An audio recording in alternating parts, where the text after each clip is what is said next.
Hey, welcome to I Was Just Thinking, our bi-weekly travel webcast. I'm coming to you from an okay hotel room at the Hyatt Regency in Atlanta. I just got down here for the this weekend's Atlanta Travel and Adventure Show. And I say this weekend, I'm coming to you live on Thursday, October 14th at 3 in the afternoon Eastern time. So if you're watching this later on Facebook or on YouTube, keep in mind, this is still COVID era time.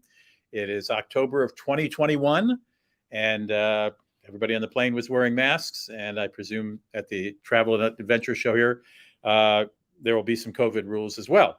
If you happen to be in the Atlanta area, please do come down to the big Georgia Convention Hall, and that travel show will be going on during normal business hours, probably starting around 10 in the morning, both Saturday and Sunday, the 16th and 17th of October 2021. Meanwhile, today we're going to talk about cruising. Cruising is a huge business. It's been a troubled industry, and my guest is a guy who knows a whole lot about it. His name is Marshall Jackson, and I will try to resist the slip of calling him Michael Jackson during the course of the interview. That does happen, Marshall, doesn't it? It does, quite often, actually. It would be easier if you just changed your name, Marshall, to Michael. I know. It's the M and the L at the end. That's right. How does my hotel looks very luxurious there, doesn't it? I guess absolutely. So does my little office here. I'm the only guy with a Piedmont 737 and a Terry Labonte race car picture in the background. Well, you know a lot about airplanes. We'll talk about what you do in your normal life a little later, but I want to talk to you about your love of cruising. You've been on 51 cruises in your young life, and you blog about them on various places, including the boarding area and Travel Update. I'll give you a website for, I'll give it to you right now. MJ on Travel. Marshall Jackson on travel.com. MJ on travel.com. You will see his latest posting. He admits he has not been posting much because nobody's been cruising much for nearly 2 years now. But his latest post is on a cruise he just took from Nassau on Royal Caribbean's Adventure of the Seas. It was a 7-night cruise he took with his wife. What, in July, was it, Marshall? July, absolutely. July 3rd. So we're coming to you in October. That's one of the first cruise ships that Americans could go on. It was coming out of Nassau. We'll talk about that in a minute, too. Anyway, Marshall Jackson is my guest. We're going to talk about cruising. We can take your questions live because we're coming to you live today. So if you have any questions about cruising, Marshall may be able to answer them. All right, let's talk about this cruise. First of all, cruise lines it had to be an enormous financial blow to cruise lines, COVID, because unlike U.S.-based airlines, the government gave them no money because all the cruises are flagged in different countries. How did they get through it, Marshall? Stock sales, debt sales, selling ships, raising cash any way they could to carry it through. And most of the ships that they did keep on hand, they kept a minimum crew on to keep them warmed up and ready to go. And I think, like a lot of us, when the everything kind of came to a stop the second week of March of 2020, I don't think anybody thought it would be as long as it was, but it took a long time. None of us thought any of this would be as long as it was, from COVID to airplane flights and obviously to cruising. And they had to send most of their staffs are foreign. They had to send them back to the Philippines and places they came from and then bring them back. And I remember I went to Miami a couple of times last year and I saw huge cruise ships parked at the Miami cruise dock and some just out in the ocean parked. Sure. Which is cheaper than bringing them into one of those docks that costs tens of thousands of dollars a day, somebody told me, just to keep them parked there. Absolutely. And, it's good for ships to keep them moving around a bit, too. So with the minimum crew and keeping some of the systems going, I think they could be ready to go more quickly if they got into like a cold layup. All right. So I know the first cruise ship from California to Alaska just took off this week or last. What is the status now of ships sailing from the United States? It's slowly coming back. The cruise lines are being diligent about how many ships they bring back. They're coming back at limited capacity. For instance, the ship I was on, Adventures, a roughly 3,500 to 4,000 guest ship. There were 1,080 people on board the week I was. sales. But were there 1,080 on board because nobody else wanted to cruise, or because they were keeping the numbers small because of COVID? They were purposely keeping the numbers low. Could they have filled it up, do you think? Maybe then. Since that time, I've got a friend on a ship this week, a celebrity ship down in the Caribbean. There are 374 guests on board the ship, and I think that's almost private yacht quality. Celebrity Summit, I think probably a 2,500 guest ship. That's not purposely booked that low. I think that's people staying on. I am so surprised at that, Marshall, because there's been all these articles. There have been a lot of articles in the regular press, not just in the trade press, saying, "Oh my gosh, the demand for cruising is through the roof because people have been wanting to cruise for 18 months or whatever." How does that square with 300 and less than 400 people? 374 is, I believe, was the number that I saw. Things changed with the Delta variant. People were a little concerned about. So are people booking ahead for 2022? Is that why? I understand that 2022 bookings are through the roof. And I wouldn't be surprised to see holiday bookings looking strong either. I haven't checked recently, but the one cruise I was actually looking at taking over the Christmas holiday, just based on the pricing available, was filling up, or at least at the capacity they're willing to sell. And you were looking, what, last May, probably, right? I looked in May, and I've looked very recently as well. I thought it might change, with the way things have been going, but it's still pretty expensive. Well, are there ships leaving every day out of Miami and Fort Lauderdale, big cruise ports? I mean, is it every day, or is it just every once in a while? The typical Saturday, Sunday, the 7-night cruises, the 3 and 4 night cruises are Monday and Friday. So that's pretty much happening every day down in Miami now, Port Canaveral as well. And I understand Tampa's about to come online with a Royal Caribbean ship as well. So I know this may be a hard thing for you to even guess at, but do you think 50% of the ships that would normally be sailing right now from U.S. ports are sailing, or 25%, or all of them? Yeah. I don't think we're at 50% yet. Okay. And frankly, I haven't counted. I'd be surprised if we are. I think at the end of the year, we may be at 50%, 50, 60%. I've seen some forecasts from Carnival and Royal Caribbean about 70% of ships. We'll see. I think it really just depends on demand.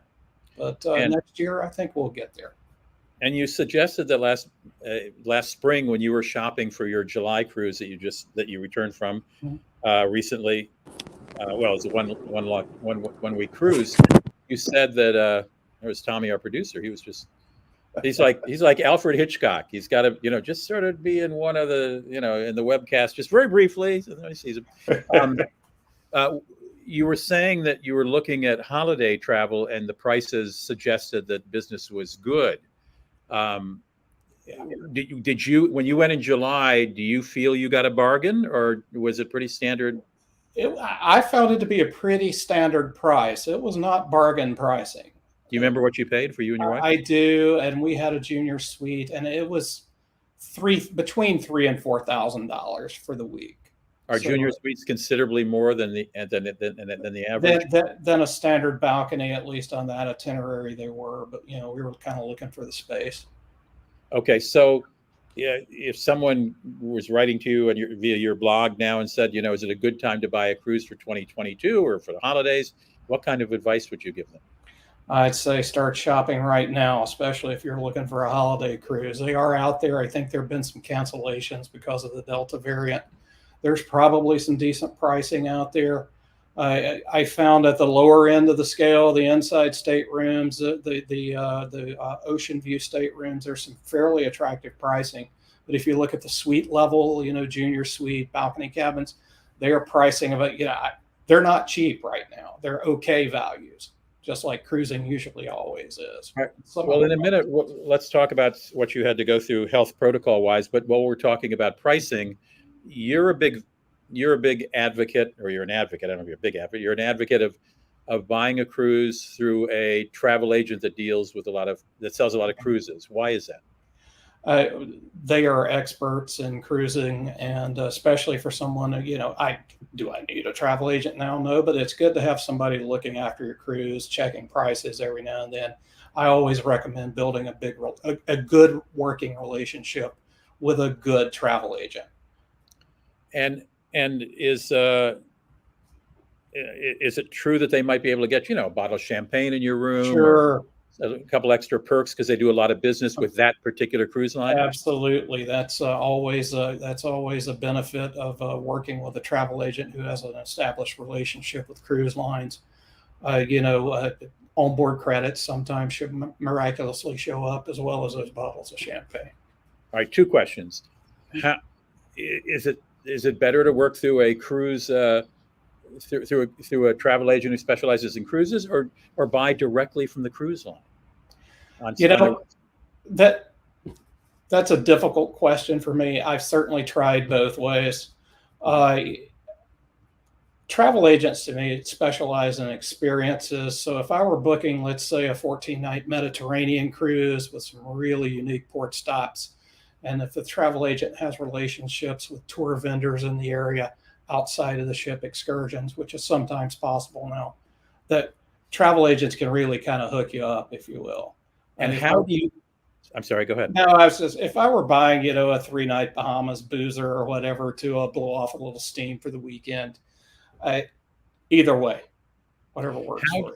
How do you find a travel agent who has a deep Rolodex for cruisers with cruise lines? For me, the best way is word of mouth. If you talk to friends that use travel agents, they have a good relationship with a travel agent, work with them. Any associations, CLIA, any associations that would give you a hint that these folks sell a lot of cruises? CLIA, as you were saying, Virtuoso, which can really come up with some nice experiences for you. And there's a travel agent referral option on the Virtuoso website. Virtuoso is a collection of many sort of relatively high-end travel agents around the United States. CLIA is the cruise line industry of America, and do travel agents join that? And yep. And if you see they're a member of CLIA, that gives you a tip off that they probably are serious about cruise lines. Absolutely, and that's my travel agent actually that I use most of all now is a CLIA certified cruise counselor. So you can call an agent and say, "Are you CLIA certified?" Or are you and you can go to Virtuoso's website and find folks who specialize as well. Paul has a question, which he asked the question, then he said it's probably an impolitic question. He asked if the issue of pirates is long gone history. I don't think cruise lines go where the pirates are. I have not personally sailed through areas where piracy is an issue. That Straits of Hormuz week-long cruise. There are cruises, through in certain areas of the world where that can be a challenge. And I'll say this is firsthand information from somebody who's actually sailed on a cruise through the Suez Canal and the region, the Middle Eastern region, and off the coast of Africa, is that some very large gentlemen in black suits boarded the ship at some point from a boat, and they may or may not have been well equipped to deal with that issue. I don't have firsthand experience at that, so I shouldn't say. But I hear that the cruise lines have extra security, if you will. All right, so it's not an impolitic question, Paul. If you are going through the Suez Canal or certain parts of the Mediterranean, it would be a cause for concern. River cruising, did it come back faster, particularly in Europe? I don't know if I'd say it's come back faster, but it is coming back. And I think the smaller ship sizes and the more intimate sort of local cultural immersion is probably attracting a lot of people to cruising. Well, river cruising has been hot for several years, and of course they shut down just as ocean going or larger vessels did. Did you get a sense they had to go through the same financial contortions that major cruise lines did to stay alive? There were challenges there. Speaking from American small ship cruising specifically, the CDC no sail order did not apply to ships that were 250 passengers and crew. I believe I'm right about that number, 250 crew and passengers. If you were under that number, you could sail all along. Now, a lot of them didn't because there wasn't that much demand for the business. But I know American Cruise Lines, which is by the name, an American cruise line, but a small ship cruise line, that does some coastal itineraries and also river itineraries in the U.S. started sailing before the big ships did. They did. You've taken 51 cruises. Have any of them been river cruises? I have not taken a barge or river cruise. Really? That is on my, especially the French Canal barge is something it's a bucket list item for me. So I'm surely going to do it. Well, I took the French Canal barge years ago, but I was driving it's called a barge trip, but I had a yacht that went about 3 miles an hour, and I was the driver. There was nobody. There was no crew there. So when you say barge, that's what I think of as a barge cruise. When you steer, you go out and open up my son go out and open the locks up himself, which of course he loved doing. He was probably 12 years old at the time. But I was thinking of the more like AMA waterways, Viking cruises. Have you had no strong desire to do that? I have plenty of desire to do it. It's just a matter of finding the time to do it right now, and in my life as it is, to be honest. But it's on the bucket list. You work just the other side of the oceans, up in the air. You are the program director of aviation audits at the U.S. Department of Transportation Office of Inspector General. What does that mean? I can't talk a lot about the day job, but I can tell you that we perform audits to improve the efficiency of transportation programs at the U.S. Department of Transportation and its associated sub-agencies, one of which is the Federal Aviation Administration. And that's sort of my focus in my day job. And you've been doing that a long time. I love having guests on who can't talk too much about their jobs. I miss living in D.C. In fact, I was just talking to a friend in D.C. whose daughter graduated in college 3 years ago. I hadn't talked to him in about 5 years. I said, "Oh, what is she doing?" He said, I really can't tell you what she's doing. Which means she's at the CIA, probably. At least I can tell you what I'm doing. I just can't talk a lot about it because I'm here representing myself on my own time today. I understand you are. And how did you develop this love of cruising? 51 cruises is a lot of cruises, and it's a lot of money. It is. It's honestly, I'm a little shocked at times when my 50th cruise happened to be a part of my 50th birthday party. And it was not planned that way, but it worked out very nicely. I'll tell you, my first exposure to cruise ships was I had met my then girlfriend, now wife, in Washington, and her family went on a family cruise. I didn't get to go, but at the time I was an employee I worked for American Airlines at the time, and I worked for American for quite a while, and we could talk about that sometime too. But one of the port stops for the family cruise was Key West, and I happened to have a day off, and I happened to like Key West, and so I just got on a plane and flew down and met them. And we tooled around Key West, and I got to see the ship from a distance, and I'm like, that looks like something I'd love to do. And so we did. The following that was in November and February of 2004. We went on my first cruise, and our first cruise together. But that cruise that you weren't quite on the team yet enough to go on that first cruise, right? Yeah, I was not invited on the family cruise just yet. But it was pretty slick going down and meeting for a day in Key West. That's a pretty slick move. No, I know. It was. We had a great time too, and I got to go to Sloppy Joe's for the first time that trip as well. So. All right. So you didn't grow up cruising with your family and so on. So when you went on the first cruise with the woman who would become your wife, was it magical? I mean, what? Again, 50 cruises. I mean, I like cheeseburgers, but sometimes, but I don't eat anyway.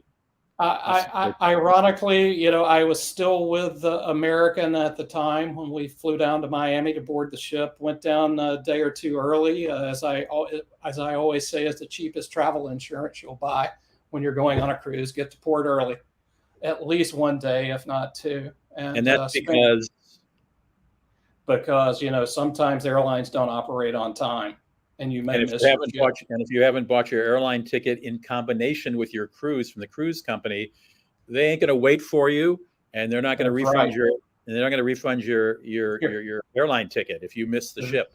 They're going to leave, And you know, and a unique wrinkle with COVID, at least right now, is used to you could meet your ship down line at some point. Let's say fly to Nassau and get on the ship the next day, and that is Right. out the window right now, as I understand COVID protocols. And I But interrupted you. I was asking you what made you fall in love when you took fall in love with cruising after your first cruise. What was it that appealed to you? I have always enjoyed the ocean. And you know, ships and cruise ships that look like something that would be interesting to me. I've always enjoyed boats, and it's hard to say, but one of my favorite thing about cruising is when you're leaving port, and especially Miami Sail Away, which is my favorite of, you know, a lot of the Florida ports. Watching the beautiful buildings, and you cruise by South Beach, and that moment that you slip from port to sea, and it's like oddly freeing for me. That's my favorite thing about it. And I turn off the phone and away I go. And I gather the butt of all comedians' jokes, the cruise nonstop buffet, things have changed a bit.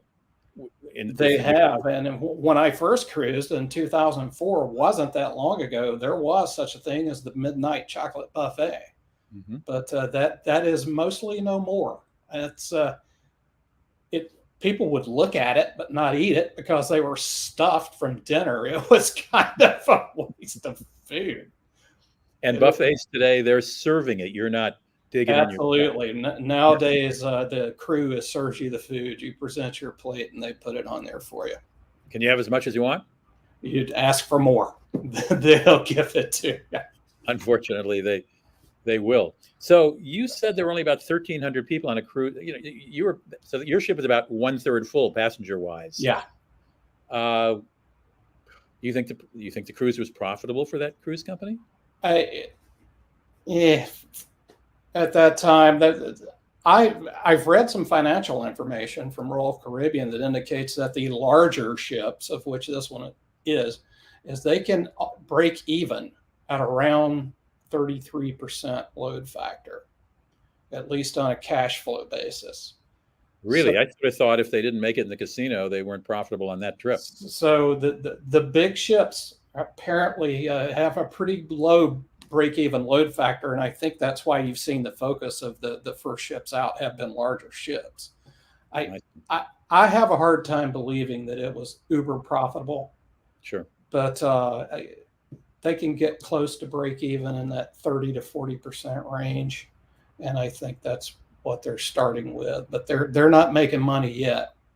In the article you wrote for mjontravel.com about your July cruise on the Royal Caribbean Adventure of the Seas, you didn't mention a casino. Did they have one? They did have a casino, and I actually, you know, I'm not a big gambler, but I usually lose $20 to $50 at the slot machines each trip, and this one was no different. Did they have big shows? Shows were, you know, available. There were capacity restrictions in the shows, lots of seats blocked off, but the shows were just like normal. All right, let's talk about COVID protocols. What did you know, Florida had that tug of war with that wacko governor they got down there, where in the beginning, cruise line said, you got to be vaccinated to come on our ship. Sure. And then the governor said, no, we're not. You can't require any vaccination. And I think the courts ruled against the governor, as they did. So often happens with these bozos. So what were you as a passenger? How cumbersome was it, the logistics, COVID-wise, getting on? You do have to do a little homework, and my cruise specifically originated in Nassau.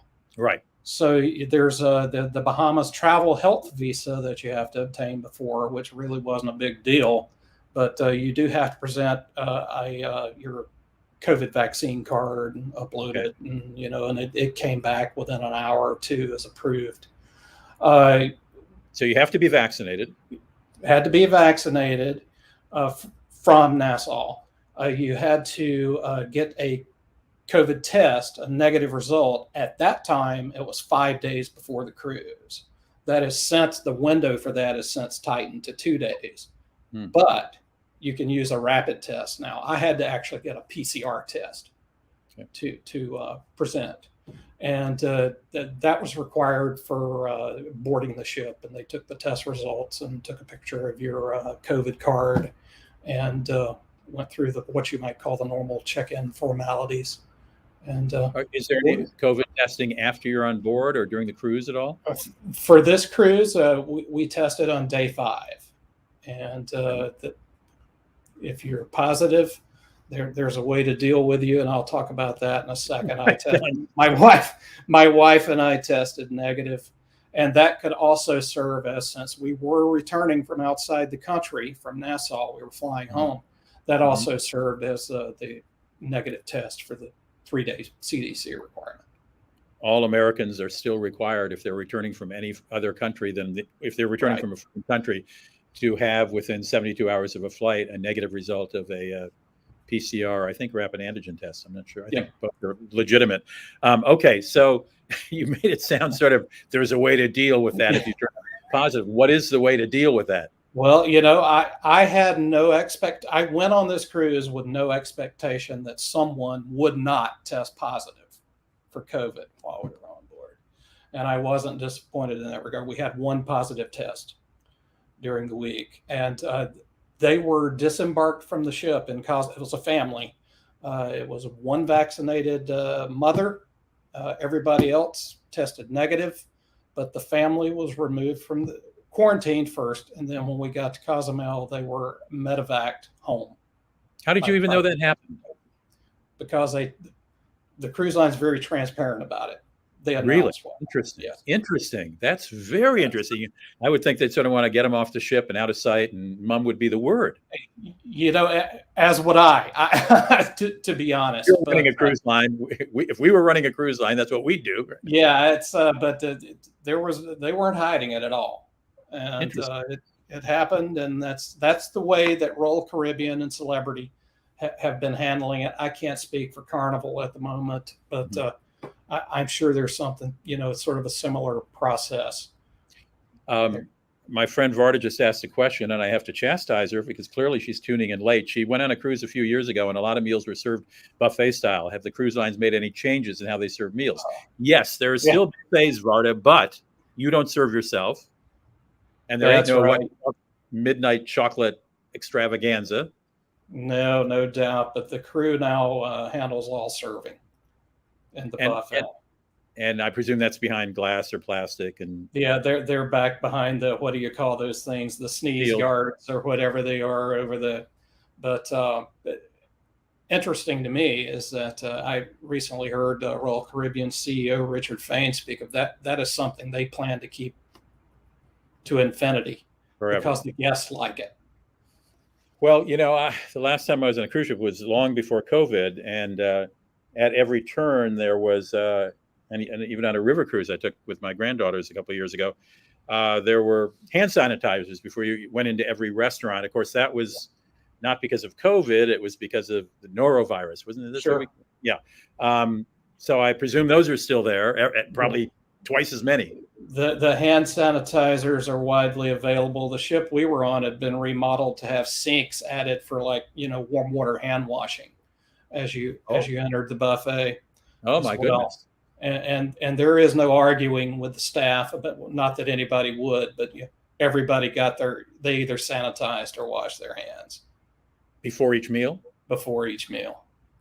And how was service different in the sit-down restaurants? I'll tell you, I found that our dining room service there's no other word, it was delightful. It was, the dining room was near fully staffed for what you might call a full ship, but there were a lower number of people on board that the dining staff really had time to, for lack of a better word, dote on you. And it was, when you think of, mega ship cruising, and it can be sometimes a little busy, it just wasn't like that on this cruise. And the staff really had time to attend to you, your needs, and really just impress you with service. Were you spaced out at tables? We were. We were at a 8-top table. There were 4 people seated there. This was one, and I mentioned it in the blog post, actually. I thought we'd be alone. I wasn't bothered by it. We had very delightful table mates. So I was, actually that was something that I was pleased with. We met some very nice people from Puerto Rico. but I kind of expected to kind of be kept to a family unit, if you will. So that was just two of us. But they did seat some non-traveling together parties at the same table. But it worked out fine. Plenty of space. My guest is a friend of mine, Marshall Jackson. He writes on cruising for mjontravel.com. MJ, his initials, obviously, Marshall Jackson, mjontravel.com. He has taken 51 cruises in his life. His most recent one was in June, is it? July. July of this year on the Royal Caribbean's Adventure of the Seas, which is a mega ship that carries over 3,000 passengers. You said, what, about 1,300 were aboard? There were 1,080 on board. 1,080 on purpose. On purpose. Because of COVID, but it started in Nassau. So, is it your understanding? Ships that are now leaving from American ports, do you think the COVID protocol is about the same? You have to be vaccinated, tested, and maybe tested aboard. It's roughly the same. There were some differences early on. Early on from Florida, you could actually sail without being vaccinated. And, the countries, the ports that were being visited started requiring it. So by default, and the court case too, you got to be vaccinated if you're eligible to take the vaccine. And the protocols are roughly the same. One thing that has changed, when I boarded the ship in Nassau, once I cleared the metal detectors, they're like, you can take your mask off now if you're vaccinated. Yeah, you mentioned that. Yeah. Did people wear masks at all aboard the ship? Not at all. I did not put that mask back on for 7 days, except where it was required in port. Did that surprise you? It kind of did surprise me, to be honest. I expected to wear it inside, but we did not have to at that time. That changed within weeks with the advent of the Delta variant. Some protocols changed, so now you do have to wear a mask inside in public areas and stuff. Yeah. Ah, okay. I didn't. Good information. I did not know that. Well, what did you not like about your cruise? That we didn't book the second week. So the only thing I can think. You actually mentioned it about 3 times in your blog. I got that point. Blog post. No, when I sat down with the first cocktail, I looked at my wife and I said, you know what? We're going to wish we'd booked another week on board, a back-to-back. And nothing happened to change my mind. Okay. And I've never been on the Adventure of the Seas. Is it a newer ship? Is it one of the super modern ones? It's a roughly an early 2000s ship. I can't recall exactly the year that she set sail. I'm gonna say 2000, 2001 time frame. So it's not a brand new ship, but had been through some renovations and was in very, very good shape, very well maintained. And it pulled into port. And did you get the impression it was leaving with the same amount of passengers the next day? From what I could tell, the answer to that's yes.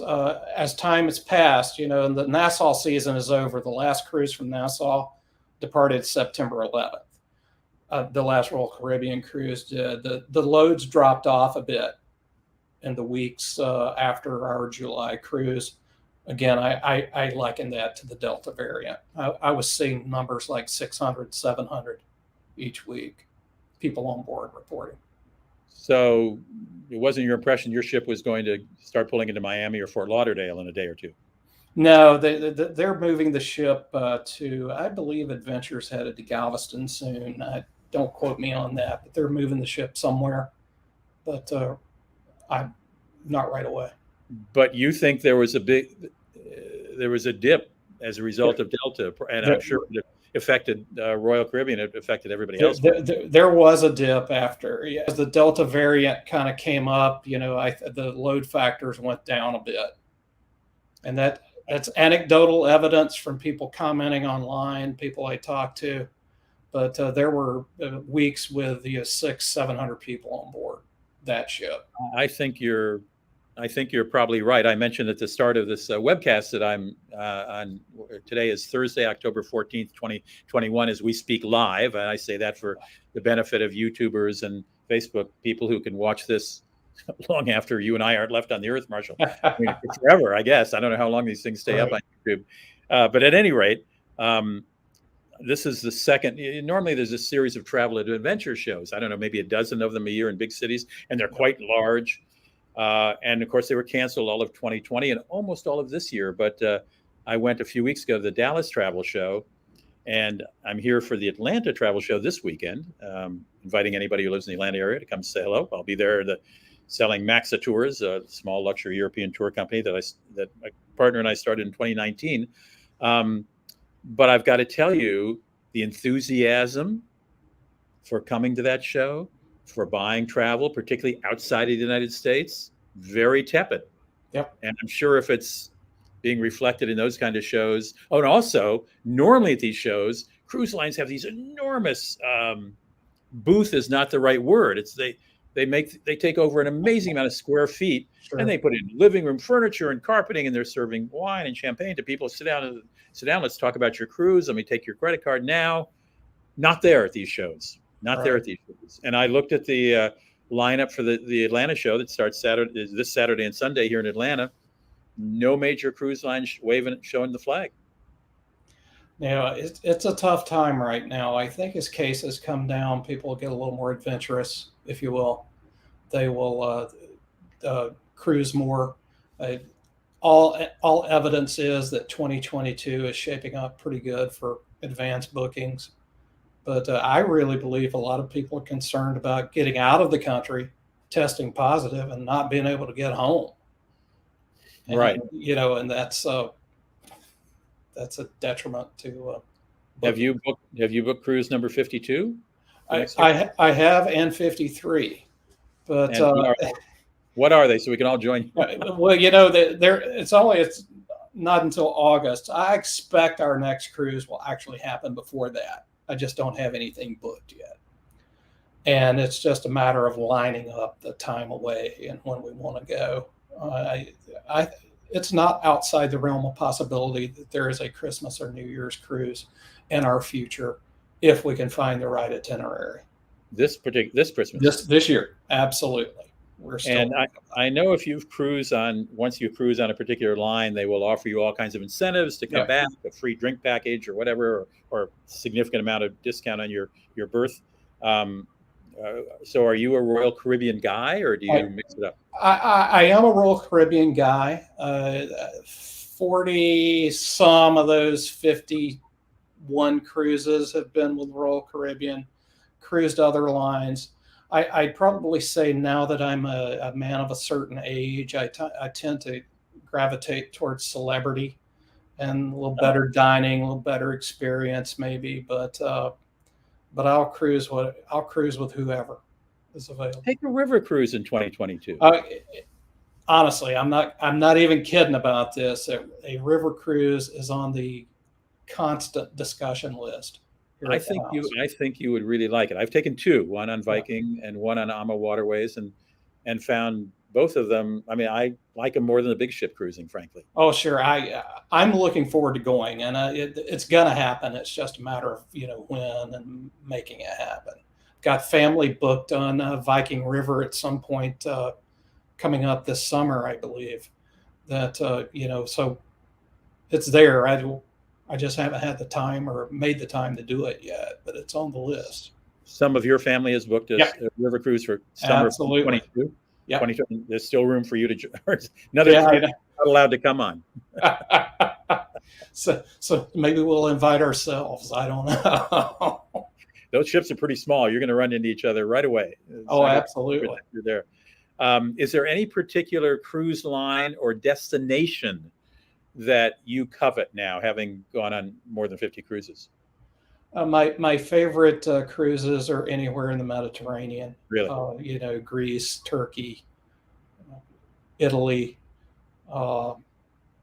anywhere that's in that part of the world. I love Mediterranean cruising. You can't sail down the Grand Canal in Venice anymore.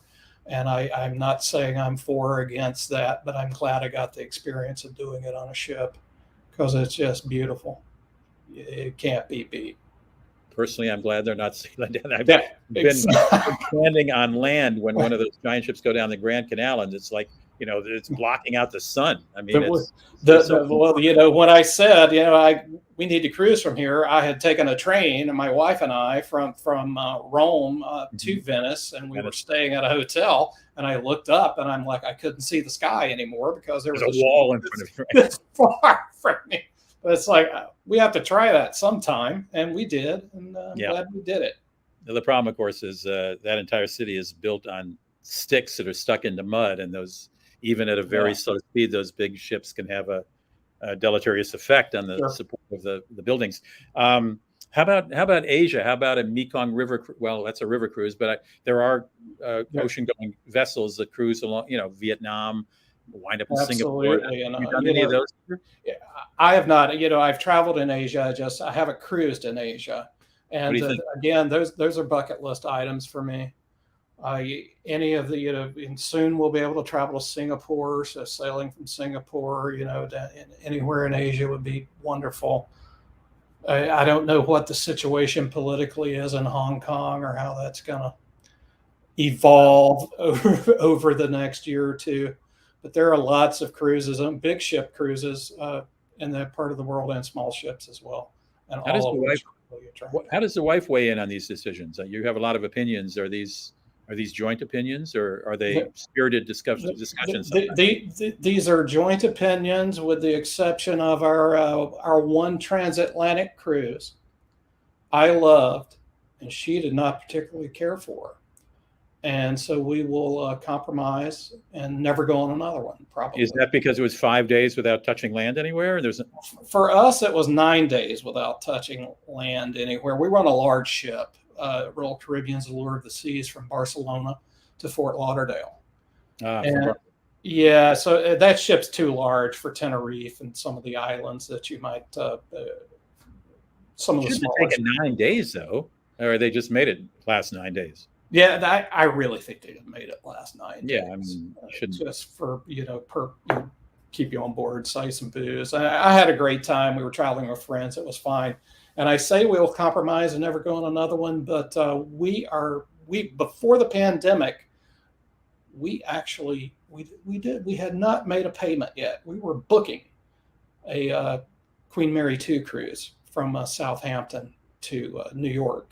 So that's another one of those that is going to happen now that things are moving again. But can I ask how your wife feels about the prospect of a European river cruise? Very excited for it. It's actually her side of the family that's on the European river cruise this summer. So that's why you might not be allowed to go along. Yeah, right. Yeah. You could fly over and meet her in city. Yeah, no, it's she loves Europe. And unlike me, she's a semi-proficient French speaker, so we enjoy France, and I enjoy having her to translate for me. And so we enjoy time there, and we would love a river cruise for sure. So it's going to happen. Just hasn't yet. Good. Well, I look forward to talking to you after that. Marshall Jackson, thank you for joining us today for a little chat about cruising. I learned a lot, and I'm sure our audience did too. And if you're watching on Facebook or YouTube, please keep in mind this was recorded live on October 14th of 2021. So information about COVID rules and so on may change. So make sure you check with cruise lines. I mean, if COVID's still around, I hope it's not by the time you're watching this. But if it's around and it's an issue, make sure you check, because just like it's been for the last 6 months, 7 months, the rules change all the time about requirements for visiting. Absolutely. Weekly, monthly, if not weekly. Things evolve a bit from here to there.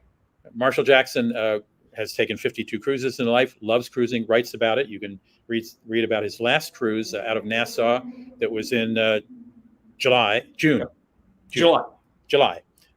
mjontravel.com. Marshall, thanks for taking time out of your Thursday to talk with us today, and I wish you luck in future cruising. I am honored, Rudy. Thanks so much. Thank you very much. And thank you for joining us, those of you who did, and thank you for watching on YouTube or Facebook, even if it's recorded. I publish every other week a travel newsletter. It's nothing commercial about it. I'm not selling anything.